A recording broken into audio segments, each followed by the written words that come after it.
Well, hello, sports fans. Larry Eder, RunBlogRun. This is your favorite program, Socialing the Distance. This week we have a real treat. Michael Cherry, he's a 2021 Olympian in the 4x400, where he got gold, and also the 400, where he took fourth in a PB 44:23, right? Yes. Okay, totally screaming. That's so awesome. But Michael, great to see you. Nice to see you too. How are you doing? Good. I love your hat. Thank you. I appreciate it. It's a Chrome Hearts hat with clothing brand. Awesome. Okay, so first question, this comes from our production manager. You have some of the coolest shoes, and Michael's always talking to me about them. Tell us about your shoes. Well, I've been a sneaker collector for a long time, probably since I want to say maybe like 13, 14. And the good thing about me, I wore the same size since I've been 15 years old. So actually, my first job ever was at Finish Line. So I was, cool. I sell shoes there, and I started my collection back then. So I got a lot of shoes. I got some shoes maybe older than me, like 1980 something, 1990s. But I really started my hard collection maybe in like 2010, and then ever since then I've just been collecting, putting all my money on shoes, or just trying to find the best shoes. What do you do? Are you collecting like old school Jordans? Yeah, I have old school Jordans, I have old school Nikes. So for me, it was just like the Jordans that I feel like I couldn't get when I was younger, or like the Nikes I feel like I couldn't get when I was younger. I go back and try to collect some of those. And then any shoes that I see that come out now, I really don't really like the new releases.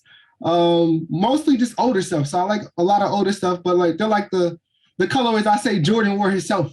And then anything new, if it catches my eye, I'll probably get it. But other than that, I really, really try to stay away from those and just try to collect the rare sneakers, like some stuff that has like collabs, or just sneakers that came out when I didn't have enough money to buy it, and I feel like I can buy some now. So I enjoy sneakers. For people who don't know, like people who are into serious running, they're buying their training shoes at up to $200, $225. They're buying spikes for $200. What is a shoe that you're looking for cost? Are you doing the eBay auctions and things like that? Yeah, so maybe since I've been about 16 years old, I always use eBay and always use auctions. I'll stalk it maybe for like 2-3 days, maybe a week. And it all depends. Like sometimes it's like a website named Grill. I'll go on Grill. Sometimes they find shoes off there. I live in Los Angeles, so we have a lot of different thrift shops and stuff you can go in and kind of like, what I like to do is trade some shoes. So I might get a shoe that I don't really like that much, and I'll trade it in. If the shoe is $1,600, we'll say, I'll trade in the shoe that I think is worth that they think is worth $700-800, and it breaks it down, and I might give them another shoe that's worth $300, and I only pay $500-400 for it, and then I got the shoe that I wanted and got rid of 2 shoes I didn't want anymore. So I see it as a good trade. But I've paid anywhere from maybe $1,600 to $2,000 for a pair of sneakers, and down to maybe $60. So I got good trading stories. When I was younger, when I worked at Finish Line, I used to trade a lot of my personal pairs for shoes that I thought was way more expensive. But yeah, I've been a sneaker geek. I feel like maybe since I've been 13, 14 years old. So for me, it's like a lifestyle. Do you wear any of them? I wear all my shoes. I don't say really. Yeah, okay, I was just curious. I didn't know, man. Like I collect fishing reels, right? Like really old ones. Yeah. And I get them working, and the coolest thing is catching a fish on them, I mean, that is like the cool stuff. And people think I'm nuts because, well, you take down the value. But I'm just curious how you are with shoes, if you, run around. So what I would do is I'll probably clean them off. But overall, I would wear all my sneakers. I don't care if it's from like 80s. Like a lot of my shoes, they're so old that it starts to crack on the sole, because the sole is literally it's not wearable. It's just old. So my shoes are cracking. And then what I would do is just wear it until it cracks, get someone to repair it, and then they keep wearing them again. But I try to wear all my sneakers down to like Air Max, or even like the rare sneakers. I have a pair. I think I have one pair of shoes that came from like Off-White. It's called the MoMA Air Force Ones, maybe like $6,000. And I wear those. I beat those to death. Like I don't even care. I got them for retail. I didn't pay $6,000 though. So I paid $180. But they're worth $6,000 right now, and I wear them to death. Like I've been wearing them for like 2-3 years. Did you like working in the Finish Line? I did. I enjoyed it. It was my first job, so it was pretty easy. At first, it taught me how to talk to people, and then I ran track too at the time, so it was easy to sell running shoes to people when I actually knew what worked and what doesn't work. So it was a lot of times I can go in and sell running shoes, but for me, it was buying running shoes and then getting the discounts on my running shoes, because back then Nike running shoes were expensive. Like that, like yeah. crazy. As a high school student, I couldn't afford that on my own. So thank God I had that job that could help me buy the sneakers that I wanted to wear outside, and then also get my running shoes or be able to take care of myself with any of my running habits I had or sneaker habits. How old were you when you started running? I started running maybe at like 14, 15. So I tried out for the track team. I didn't really compete in meets. I just went out there just to go. And then after a while, I got a little better. So I tried it again the next season, maybe like 15, 16 years old. And then once I started taking it a little bit more serious, like having a fall and getting a background, I met my club coach. I still wasn't into it 100%. And then the story I always tell is I met LaShawn Merritt and it just gave me motivation. So me meeting LaShawn Merritt, I probably ran like 48 seconds at a time, and he talked to me and told me, all right, this is things you need to do to get better. I done that. I focused in a little bit more. And then by the time I was a senior, I was running 46 flat and I was going to college. So I was dedicated. I loved it. That's awesome. Where did you go to high school? I went to high school with Oscar Smith. So it's in Chesapeake, Virginia. Okay. Now you said you ran club too. What club did you run for? Club team was called Five Star Track Club, and then I ran for a Real Deal Track Club too, also for like 1 or 2 years. That's like a pretty known club team out of Virginia. But those were like my early days. I didn't really take track that seriously when I was running club track, and then mostly when I got to like New Balance Nationals and stuff like that, I got to see the different people from other states running fast, and that kind of motivated me to take it back to Virginia and try to up the level of the athletes that we have there. Because at the time, we really didn't have anyone that was running too crazy. We had guys that ran like 48 seconds, and they thought that was so amazing. And I'm like, man, this guy's in Florida that's running 46.5. Like, that's blowing stuff out the water. So once I got to actually see that and experience that in club track, I took that back home, and then I tried to just up the level every single time. When you met kids at like the New Balance champs, did you think that, hey, they're just like me, they're just running a little faster? Or how did you kind of conceive of that? To be honest, I thought it was like mutants to see someone run 6 seconds, they're running 48 seconds, and you're trying like super, super hard.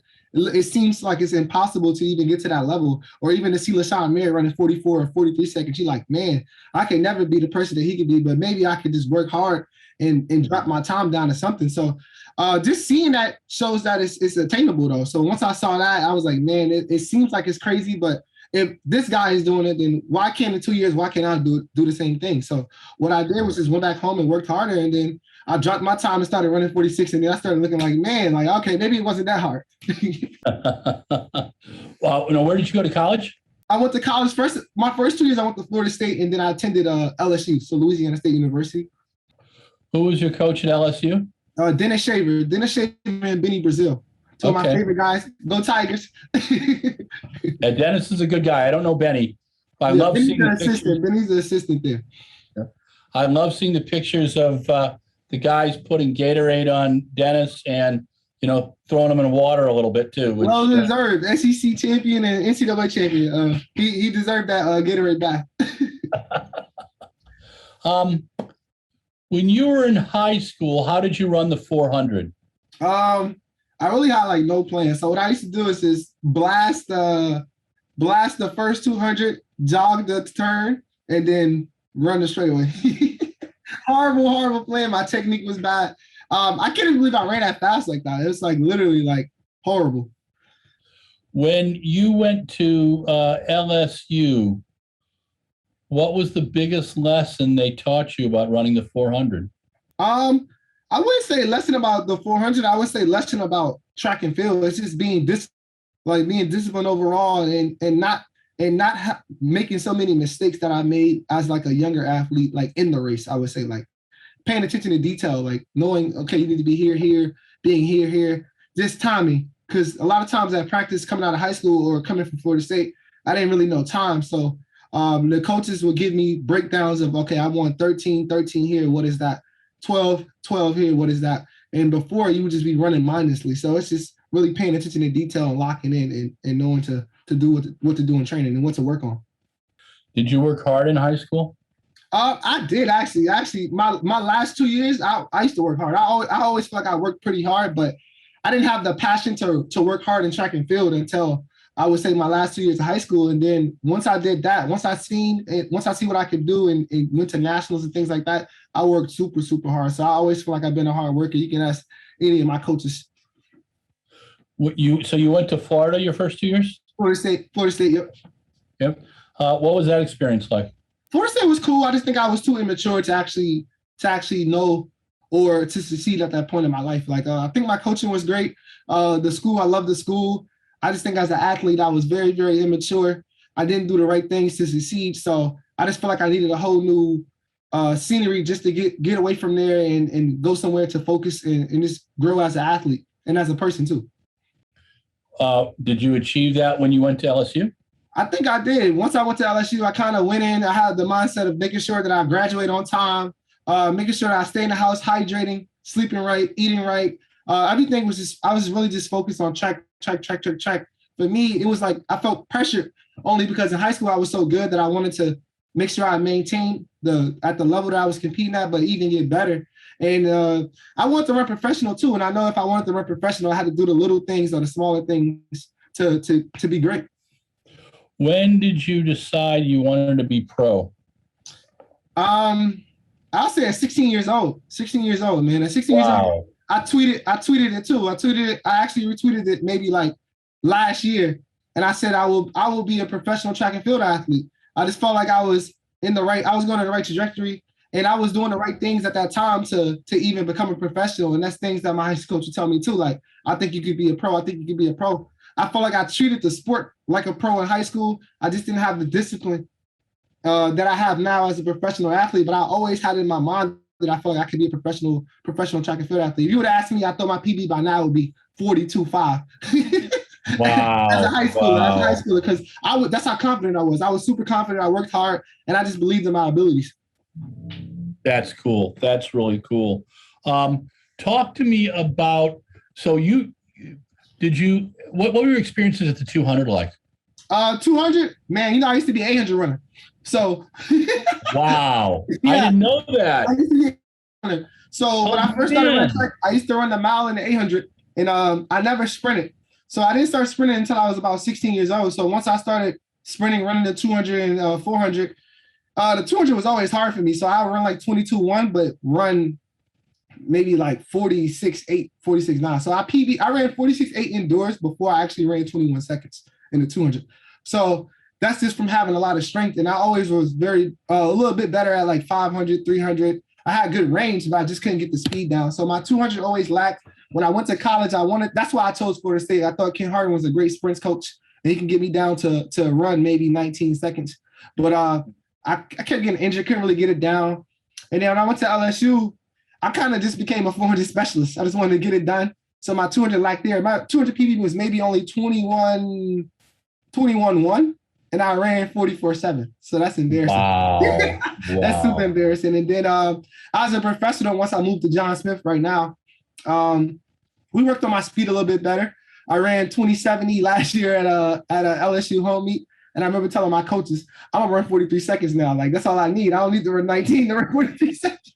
And everybody looking at me like, what are you talking about? I'm like, I feel like if I run 2070, the athlete that I am, I'm gonna run fast. Like, I'm gonna have a fast season. And that's exactly what I did this year. I picked it up and PR'd the Diamond League in Brussels and ran 44.03. So for me, 200 is like a love-hate, but I think I'm gonna run a little bit more this season and try to get it down because I think my PB is pretty embarrassing.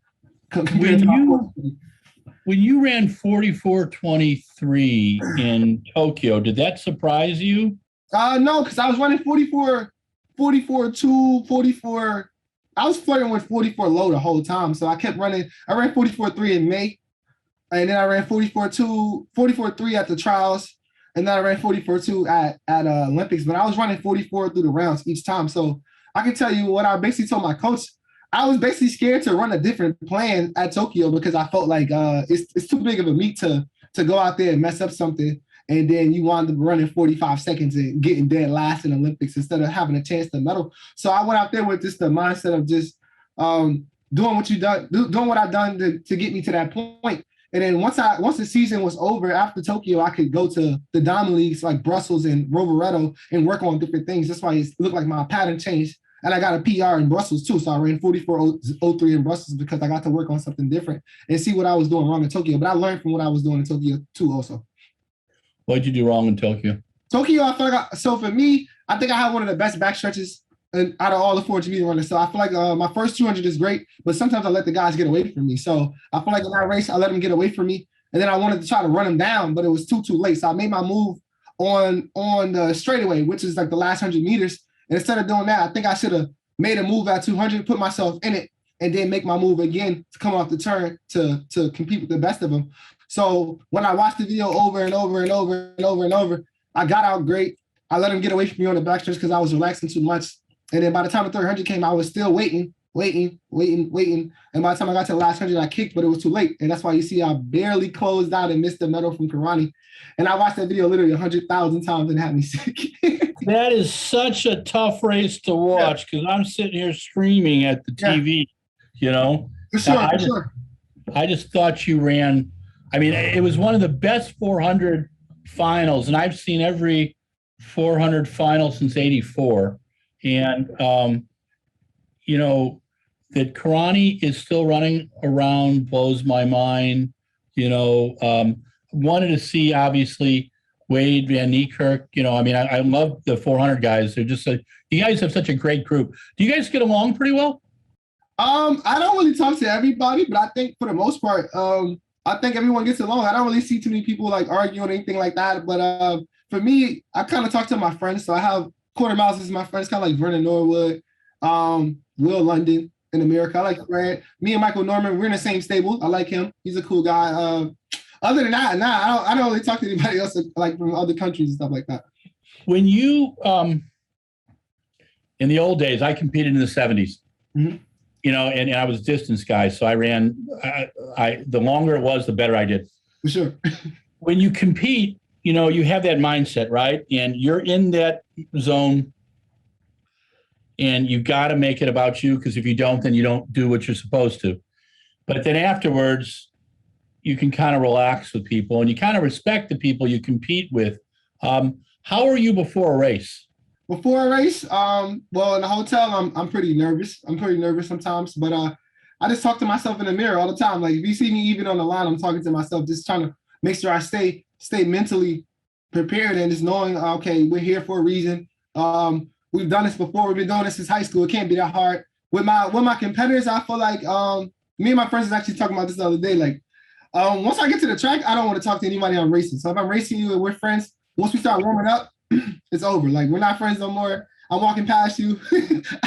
I don't even care. Like it is what it is. But before, if we're really close friends, like I said, like Will London and Vernon, we actually talk. We'll talk like before warm-ups. We'll just sit there and talk just because of some of my closest friends.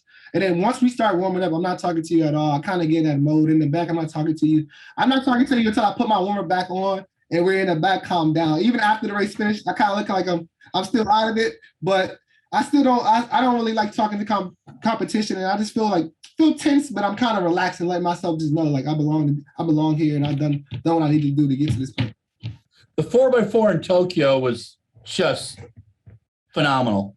How did you feel before that race?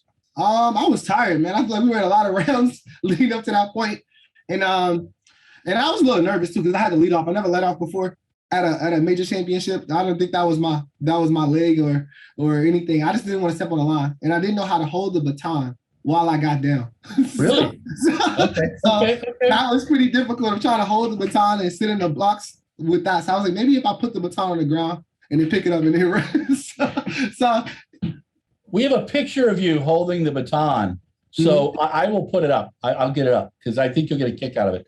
I'm fascinated with those kind of things, you know, and what our photographers pick up. What's the perfect racing distance for you?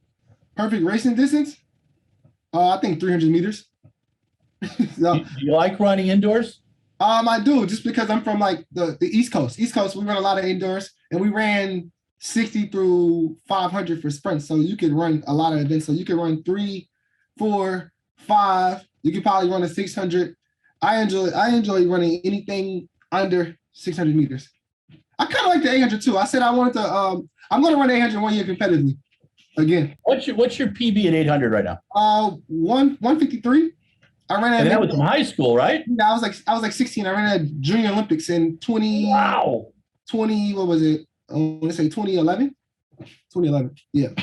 So back in 2012, I was getting tweets from Puff Daddy, and I thought people were messing with me, right? Yeah.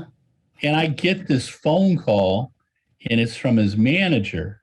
Ooh. And he said, he's really a track geek. And Really? I said, really? And I'm like, so I get this note, this email from him, and I have it saved somewhere. Mm-hmm. And he told me that Eminem had finished fourth in the Michigan State 800. I think it was like 1994. And I looked it up, and it was right. It was right. And when I was in London for the Olympics, I'm getting these notes, you know, and then sometime during that time, I get invited to a party, and I thought it was a joke. Yeah. And I get a note back, hey, man, it was, and I was flying. He goes, it wasn't a joke. He wanted you to come. So it's fascinating to me that, you know, musicians want to be athletes. Athletes want to be musicians. You know, it's like, we've talked to Will Clay a little bit, you know, and Will totally just, I mean, he's so much fun. I think it all blends in for sure. I think it all blends in, but I think track is kind of like the last people to kind of pick up that type of culture. So I think basketball, football has the culture. Track is kind of like falling behind, but I think now it's starting to be a little better with that. Like you can be yourself and still be a great track athlete. Do you see yourself as an entertainer? Not an entertainer. I kind of see myself as a brand though. I wouldn't say entertainer. It's more so as a brand. Like I feel like it is my job to go out there and compete at the highest level and make sure people know me too also. So because I feel like a lot of times in track and field we don't get the notoriety or like the publicity that we need to actually be stars or to bring the money to the sport. And I feel like sometimes it's on the athlete to do that. So whatever image you want people to see you as or to just see you, period, I feel like you should hold yourself to that standard. And it's kind of hard for us because we don't get a lot of TV time or we don't get a lot of interviews and things like that. Like NFL, they have games on ESPN all the time, but track and field, we have to pay for every single thing. I got friends that play football that can't see me run because they're like, man, I don't know how to get this or get this and get this. It's not as accessible as a football or basketball game. Understand. It's what drives me crazy. I think all tracks should be free. I understand what the guys at Flow Track and Runner Space are doing. They're trying to run a business. Total respect. But there's got to be that happy medium. Yeah. Because we want to get more kids and more fans. If you were talking to Bob Costas, okay? Yeah. And, you know, he's a big baseball guy, but he knows track and field. I mean, he sent me a couple of notes different times. He's from St. Louis. Okay. And so say you're talking to Bob Costas and he's a baseball guy. What would you tell him about the 400 meters that's cool? 400 meters? I'll tell him it's a man's race. I think it's the hardest race in track and field. You can look at the world record and just see how much it really changed from like the 70s to the 80s. It's really like a 70s to like now. I think it's pretty much like one of the hardest events in track and field. I think any man can be beat on any day in that event. And I would say it's the hardest to master. It's like I always say, once you master it, it's like dancing. But even when you master, you have to learn a new dance to get even better. If Lewis Johnson was interviewing you, what question do you want Lewis to ask you after a race? After a race? I don't know. That's pretty hard. What question I want him to ask? Lewis is one of my favorites. I just think the guy does his homework. He's always getting the stuff about track and field, you know? I don't know. I feel like they always ask you the same question. So it's like, how did you prepare? And you always got to say I executed or what did you do today? I don't really know. I think they cover most of the good questions for us, but in track and field, there's not too many things you can ask after the race where I wouldn't be like so like to the book. I wish they would ask us something that's not straight to the book and directly at that race. Like ask us something about what we're gonna do after or what we're gonna do before, what did we do this morning or something like that. Like I feel like just to know the person or the athlete, period. Because every time you talk to like a news reporter or a reporter in track and field after the race is always like, how did you feel about that race? You're like, and you gotta say the same thing. I executed great. I put it's like, yeah, and I get it, but it's like as a guy trying to write a story and tell about you, I'm just going, It's Okay, boring. man. What do we do? It's What boring. is your? There's got to be a workout that coach gives you now Yeah. that you absolutely hate. But you Man. know it makes you know when you do it, you're ready to roll. What's that workout? So for me, I feel like since my coach knows I have an 800 background, he makes me run. It's like 1,400 meters with heels, and I run it every Monday, and it's like it's at this place called Kenneth Pond Park. So you basically take like a loop, and it's going downhill, uphill, coming around, going downhill, then up the hill, and it's 1,400 meters total. I do it 3 times with 5 minutes rest in between. Oh my gosh! And I just told him yesterday, yo, we gotta stop doing this. He's like, I promise you no other quarter miles are doing this right now. So I do stuff like that. And one other small workout that I hate, but it's not even super, super bad, but it just kills me all the time. I don't know why. It's called Horseshoe 200 meters. So he breaks the 200 meters through like the middle. Instead of running like the regular way, you run from the middle to the middle of the track, and then you have to jog across and then run it again. And it's 8 of them consecutively. Back to back to back to back to back to back to back. And I die every single time. No matter how slow I make the jog.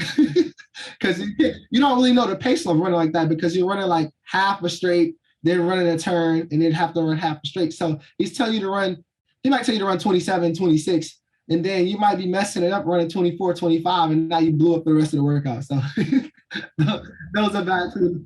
Who is your head coach? Who's your main coach right now? John Smith. It is John. Okay. I know John well. I've sat down listening to him talk about the history of the 400. He always does that. He always does that. Man. He always does that. He thinks the world record should be 42.5. Yeah. Oh, yeah. Yeah. No, it's fascinating to hear him talk. And so who do you work out with? Give me your group, the group that you I have train no training partners. So I have there's 2 sprinters in the group. Well, it's 3 sprinters now. So it's Amir Webb, a guy named Abdullah, and then a guy named TJ. So it's literally just 3 of those guys. So Abdullah's from Saudi Arabia. Amir Webb, you know who he is. He's a 200-meter runner from America. And then TJ just graduated from TCU. So those are the only guys in the group. And I never had a training partner since I've been here. This is my 3rd year, and I train for myself every single day. It's horrible. Wow. It's horrible, but I've been getting it done though. So it's hard. I went from training with 6 to 5 people at LSU to coming out here and having to die every single day by myself. What does that teach you? For me, it's discipline. I feel like discipline and having a work ethic to push yourself when no one else is there, because it's easy to push yourself when you have someone right beside you and they're training and they're running hard and you're running hard. But when you have literally no one from fall all the way till July, August, you have to literally be there to push yourself and to let yourself know, okay, I can get this done.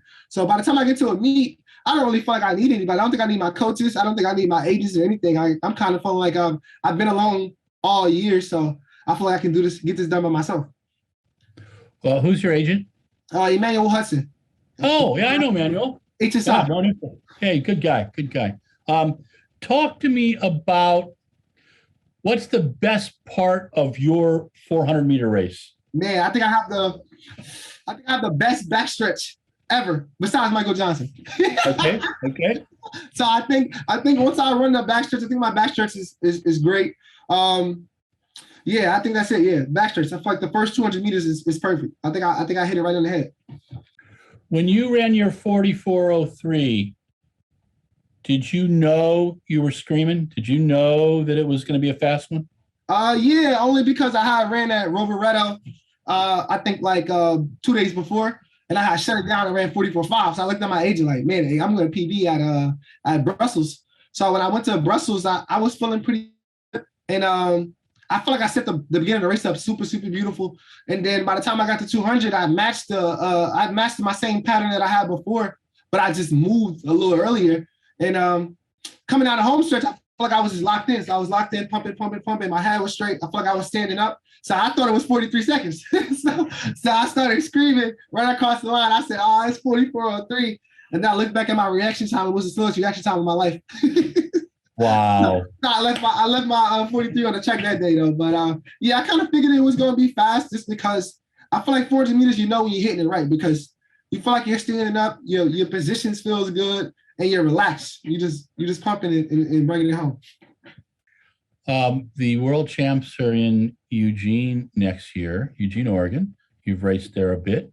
Are you excited about the world champs being in the U.S.? I'm super excited. I think my first USA team ever was in America. So I ran on the World Junior team in 2014.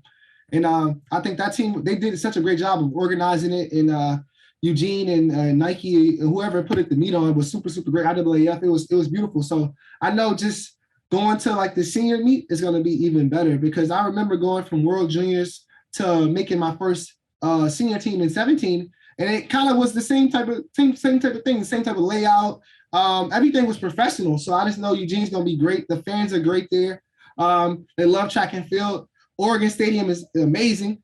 Only thing I'm wondering is how we're going to do the warm situation, because it's so much, it's not enough area for all of us to warm up in. But other than that, I think it's going to be an amazing meet. I know it's going to be fast. That might be one of the fastest tracks in the world by far. And man, we got so many people, so many good new athletes. I feel like they're showing up, and people that have been in the game for a while that's still here. So I think it's going to be a great meet. Talk to me. Are you going to do? You did the indoor world champs in Birmingham in 18,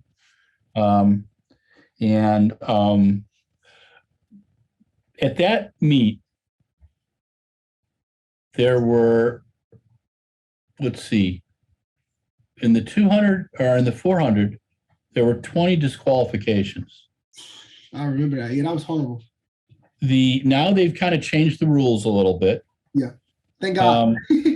Yeah, I know. It's insanity to me. That's a horrible rule.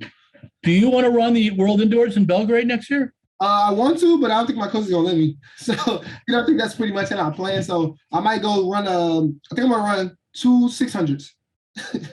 Nice. 2 600 meters. I'm gonna try to get in a competitive one with some good 800 meter runners and see what I can do. And then I'm just gonna go straight to outdoor and prepare for Eugene. Have you ever thought of the 400 hurdles?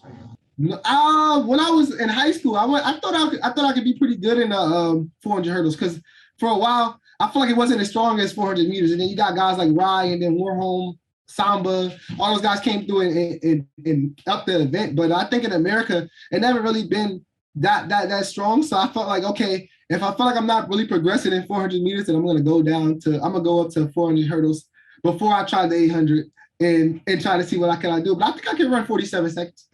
If I actually got good technique, I think I can run 47 seconds. I've seen guys never run it before and run 48.3. Wow. So wow. Yeah, I think I can run 47. Wow. Fred Curley moved from the 400 down to the 200 and the 100. We get to see you take any approach like that, or do you? No, I might run 200, but for me in the near future, you'll see me go up. Okay. I'll go up. I'm not going down. I'm going to try to be a better 200 meter runner this season, but I think I already talked to my coach. We want to try to run the 800 soon, so like competitively. So cool. Maybe like 2-3 years, we'll try to run 800. Once I get this 400 down and get a medal and get my PB down a little quicker, we're going to try to take a stab at 800 meters. May I ask how old you are? 26. Okay. How long do you want to be racing? Maybe about 32. Okay. Cool. 32 years old, and then I think I'll be done. I feel like I've done a lot. I've been to a lot of meets. And I just got to get these couple individual medals and keep making these teams while I'm competing. And I think I'll love my career, just from college, high school, and all the way to professional. So will we see you for LA 2028? I think I'll be 32 exact. So yeah. That'll be my last one. That'd be a great way. I live in LA now, so that'll be hanging out and finish. That'll be perfect. So LA 2028 is my last meet. Last meet as a professional athlete. I'm done, man. Well, the first Olympics that I went to was in '84. Really? That was a good one too. It was amazing. I was there for the 800 men's 800, women's 400. The crowd was spectacular. It just inspires you. You know, when you see a big crowd, like in 219. Well, it wasn't. There was a few nights when there was a decent crowd, but when you see a big crowd, if you're like at a European meet, do you get nervous about that? Not really. I feel like for me, it's kind of like motivation. Like, it's kind of hard running without crowds because it doesn't feel like it's motivating and it don't really get you up. Like going out there in Tokyo, going into the crowd, it was super, super dead and not a lot of people around. So when I actually got to race in front of a crowd in Rovereto or Brussels, it kind of brings you up because when you come on the home stretch, you feel like you're tired, you're tired, you're tired. And then you can look to the crowd, everyone's there, and everybody's screaming, kind of brings you on. So I like having a crowd. I feel like having a crowd is like a motivating type of thing. And when you don't have the crowd, it's kind of dead. Like you don't feel like you're ready to do what you want to do. Tell us about Rovereto. That's one of the meets in northern Italy at the end of the season. Yeah, it was nice. I like the track. I actually thought it wasn't going to be that great, but once we went out there, it's a smaller meet. It had good competition, great 400-meter runners. I feel like everybody overall was pretty legit. The track was fast. The food was good. We got served good food in the hotel, 3 meals a day. That's great for me because I love doing those type of meets that feed you. And then the warm area was great. I met some cool kids, like some guys that was in Italy that was actually going to school in America or wanted to go to school in America, so I could talk to them and tell them about different schools. Of course, I told them to go to LSU, but overall, I think the meet was great. I liked Rovereto. I enjoyed it. It was nice. I like Italy, period. Like my favorite place to go in there is probably like Rome. That's cool. Yeah, I like the Stadio Olimpico. The meet in the Diamond League meet in Rome is. Yeah. That's now, nice. Did you go to the Florence one this year? I didn't go to any Diamond Leagues before USA's this season because I was just focused on making the team like individually. I was like, I have to make the team individually. If I don't, it's over for me. so I focused on that this season and I got that done first and then I went overseas to race after. How tough were the U.S. Olympic trials for you? Man, that's more stressful for me than Olympics by far. I talked to Michael Norman too. We were saying the same thing. We were walking out, going to run the second round at the USA's, and I was talking to him saying like, man, running at USA's is way more stressful than running at Olympics because you have the collegiates that just ran super fast. And then I feel like new guys pop up every single year. And it's one of the hardest meets. It's 3 days back to back to back. The crowd's always amazing. It's just like the most pressure time of the year, but I feel like it brings the best out of you because after USA's, I didn't even get nervous no more. I wasn't nervous for Olympics. I wasn't nervous for any of the races that I ran after Olympics. I just felt like USA's put me in that type of zone to prepare to go out there and race and know, okay, if I made the USA team, even before I used to make the individual team, I would tell people, I feel like if you get top 3 at USA's, then you have a chance to medal every single time. Like in the sprint, I feel like that's it. You have a chance to medal. How hot was it for you in lovely Eugene? Did the heat bother you? When we ran, it wasn't that hot. So we got out of there by the time they started having a heat wave and people was like falling out and they started rescheduling events and stuff like that. So we were gone. We were the first 3 days. So it was pretty easy for us. We got in, got out, and I didn't have to deal with the heat. So I was out there. But Tokyo was hot. Where do they have you stay in Tokyo? We was in a village. So I don't know the exact area because it was weird. Like it was so locked down that we just literally get there and then go back. Like we wouldn't go anywhere. Stadium back. So the village was, I can't even tell you the actual location, but I enjoyed the village was nice. Did they keep you guys pretty isolated? On the village, no. On the village, it was pretty cool. Like you can really walk around, you can enjoy yourself. They had bikes, game rooms, TV rooms. Cafeteria was pretty isolated because we had like these glasses that kind of broke us up while we were eating. But that was still cool because, I mean, after you got up, you could just walk with your friends and then go back down. Cool. Everyone's staying pretty safe. We all had masks on most of the time, and I enjoyed the whole thing. I thought it didn't feel like the actual Olympic experience I feel like you would probably have if it wasn't for COVID. But I thought for COVID games, I thought it was a great games. That's awesome. Michael, thank you so much for this afternoon. No problem. Really enjoyed talking with you. And we will send you some links from this once we get it all put together. It takes about 8 to 10 days. But this is Larry Eder with RunBlogRun, Socialing the Distance. We spent 40 minutes with Michael Cherry, who is a very avid shoe geek and digs the 400. And we're going to see him run some 800s. And he's already said here that he'll retire after the LA Olympics. And he's going under 44 seconds this season. Yes. And it's always fun to watch you race, man. It's really a blast. And it's great to see you put your whole heart into it. That means a lot. And thank you again. I really appreciate it, Michael. Thanks for having me. Thank you. Hey, sports fans, Larry Eder. This is your favorite program, Socialing the Distance. This week, we had a lot of fun. It was Michael Cherry. He made the 2021 Olympic team at the 400 meters where he took fourth. And then he was on the gold medal winning team in the 4x4, did the rounds. What a great guy. He's coached by John Smith, had a great high school experience in Virginia, and then went to Florida State. Went from Florida State to LSU because he thought he needed a change and he needed to, as he said, grow up a little bit. Michael's got a lot of enthusiasm, and he also sees he sees himself as a brand, and he really represents himself that way as well. He has a fascinating collection of footwear. He is a shoe geek, and I think next time we're going to get him on and put up some of his favorite shoes. But ran the 800 and 153 in high school, ran 800 and the mile, moved down to the sprints at the end of high school. And you're not going to see him pull Fred Curley's. He likes 200. He loves the 400, but he's going to be moving up to the 800. And he says he wants to be around until he's 32, which would mean right around LA 2028. But Michael is one of those individuals who really gets it. He also trains mostly by himself. You don't hear a lot of that with 400-meter guys or women. It's a team kind of atmosphere. And he was telling us about a workout that Coach Smith has for him where he goes down, then he goes up, then down, then up, then down, then up. And he does that for 1,400 meters, 5-minute break, and he does that 3 times on a Monday. That is some serious work ethic. And when you see him run his 44:23 in Tokyo, or you saw him run the 44:03 PB in Brussels, he has a scintillating final stretch. The man knows how to run the 400, and he thinks he runs that final stretch as good as his hero, Michael Johnson. And that should make Michael smile because people are aspiring to be at his level or better. And that's from back in 1996 when I watched him do the 200 and the 400 in Atlanta.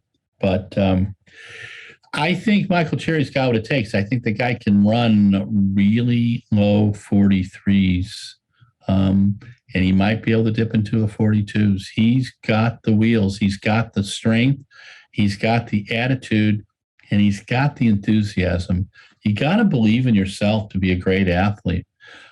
John Smith knows how to make great athletes. There's a lot of good athletes out there, but how do you get to that next level? What do you have to do? What kind of work ethic do you have to have? How selfish do you have to be? Do you have to get that 8 to 10 hours sleep? Do you take the nap in the afternoon? Do you hydrate well? Do you watch your coffee intake? Do you watch your booze intake? Do you know that there's times of the year you can goof off and there's times you can't? That's what it takes to be a great athlete. But you also need, I believe, you need to have a good coach around. And he's had some fantastic coaches, some Dennis Shaver. I forget his high school coach, but it sounds like he really got him off to the right start. His coaches at Florida State, his coaches at LSU, and now John Smith. He's gone, he's evolved. And that's what athletes need to do. And that's why the U.S. program is so amazing. You've got 1.6 million high school kids. You've got a couple 100,000 kids in colleges and junior colleges. You take that down to about 5,000 elites and sub-elites, and then you get down to that final 1,000. Why do we have the best track team in the world year in, year out? It's because of the training, of the coaching, of the work ethic these kids have, of the focus. We are taking the best athletes again and putting them in track and field. It used to be they would go to football, they would go to basketball, they would go to baseball, and a lot of great athletes go to those sports. But we lost them in the 80s and 90s going to professional sports and not coming to track and field. I don't think that's the case anymore. Michael Cherry is a case in point.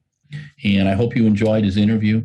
Thank you very much for putting up with my epilogue, or as Michael Deering, our production manager, calls it, Larry's conversation with himself. So anyway, Peace out. Socialing the distance. This is the epilogue. Michael Cherry, a Nike-sponsored athlete, 2021 Olympic gold medalist at the 4x4, fourth place in the 400, a PB of 44.03.